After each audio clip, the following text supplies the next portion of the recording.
அஸ்ஸலாமு அலைக்கும். Hi friends, எல்லோரும் எப்படி இருக்கீங்க? இன்றைக்கி நம்ம பார்க்க போகிற ரெசிபி மட்டன் பிரியாணி. வாங்க வீடியோக்குள்ளே போகலாம். 1/2 கிலோ வெங்காயத்தை எடுத்து நல்லா பொடி பொடியாக நறுக்கி வச்சுக்குங்க. 375 கிராம் தக்காளி எடுத்து அதையும் நல்லா பொடி பொடியாக நறுக்கி வச்சுக்குங்க.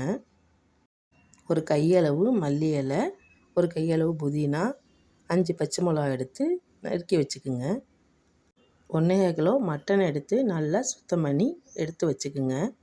பாதி லெமன் எடுத்து அதை சீடு எடுத்துட்டு சாறு எடுத்து வச்சுக்குங்க.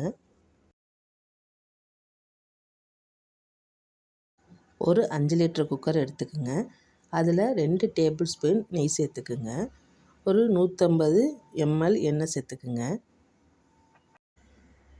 எண்ணெய் நல்லா சூடானதும் ஒரு பட்டை, 4 ஏலக்காய், 3 கிராம்பு, ஒரு அன்னாசி பூ, 2 பிரியாணி இலை சேர்த்து நல்லா பொரிய விடணும். அடுத்து நம்ம நறுக்கி வச்சுருக்க வெங்காயத்தை போட்டு நல்லா வதக்கிக்கோங்க.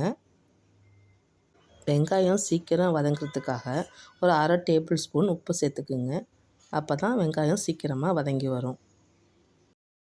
வெங்காயம் நல்லா வதங்கியதும் ஒரு 4 டேபிள் ஸ்பூன் இஞ்சி பூண்டு பேஸ்ட்டு சேர்த்துக்குங்க. இஞ்சி பூண்டு பேஸ்ட்டு பச்சை வாசனை போகும் வரை வதக்கிக்கோங்க.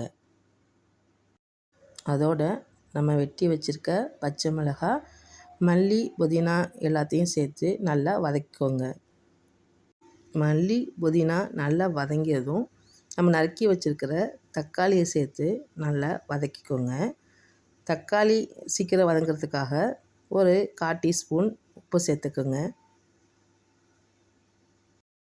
தக்காளியை ஒரு மூடி போட்டு வேக வச்சா சீக்கிரமாக வதங்கி வந்துடும். தக்காளி நல்லா வதங்கி எண்ணெய் பிரிஞ்சு வந்ததும் ஒரு 200 கிராம் புளிப்பில்லாத தயிர் சேர்த்து நல்லா வதக்கிக்கோங்க.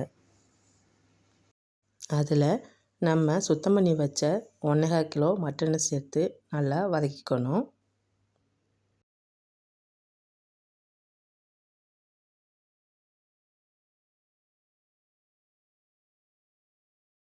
மட்டன் வதங்கியதும் அதில் ஒரு 4 டேபிள் ஸ்பூன் பிரியாணி மசாலா சேர்த்துக்குங்க. என்கிட்ட நம்ம ஊர் மசாலா எதுவும் இல்லை, அதனால் இங்கே கிடைக்கிற மசாலா எடுத்து சேர்த்துருக்கேன். இந்த மசாலா காரம் கொஞ்சம் கம்மியாக இருக்கும், அதனால் ஒரு டீஸ்பூன் அளவு மிளகாத்தூள் சேர்த்துருக்கேன். நீங்கள் போடுற மசாலாவுக்கு தகுந்த மாதிரி காரத்தை அட்ஜஸ்ட் பண்ணி சேர்த்துக்குங்க. எல்லாத்தையும் நல்லா மிக்ஸ் பண்ணி குக்கரை மூடி வச்சுருங்க. குக்கர்லேருந்து ஆவி வந்ததும் விசில் போடுங்க. ஒரு 4 விசில் விட்டு குக்கரை ஆஃப் பண்ணிக்கோங்க.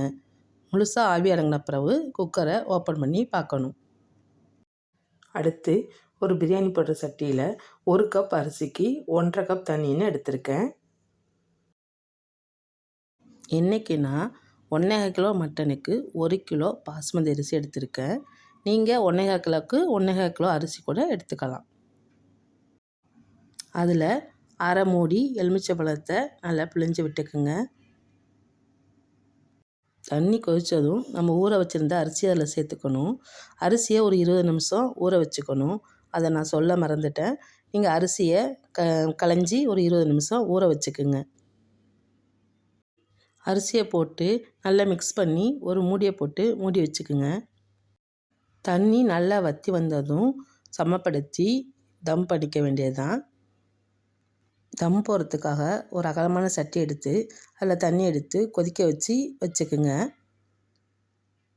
இன்னொரு அடுப்பில் தோசைக்கல் இல்லை மாதிரி இது மாதிரி தட்டு வச்சு சூடுபடுத்திக்குங்க. அடுத்து ஒரு 20 நிமிஷத்துக்கு அடுப்பை சிம்மில் வச்சு பிரியாணியை தம் போடணும். 20 நிமிஷம் கழித்து நம்ம பிரியாணியை திறந்து பார்க்கணும். இப்போ நம்மளோட சூடான சுவையான மட்டன் பிரியாணி ரெடி ஆயிடுச்சு. நீங்களும் இதை ட்ரை பண்ணி பார்த்துட்டு எப்படி வந்துச்சுன்னு எனக்கு கமெண்ட்ஸ் பண்ணுங்கள் ஃப்ரெண்ட்ஸ். தேங்க்யூ ஃபார் வாட்சிங். Please do support.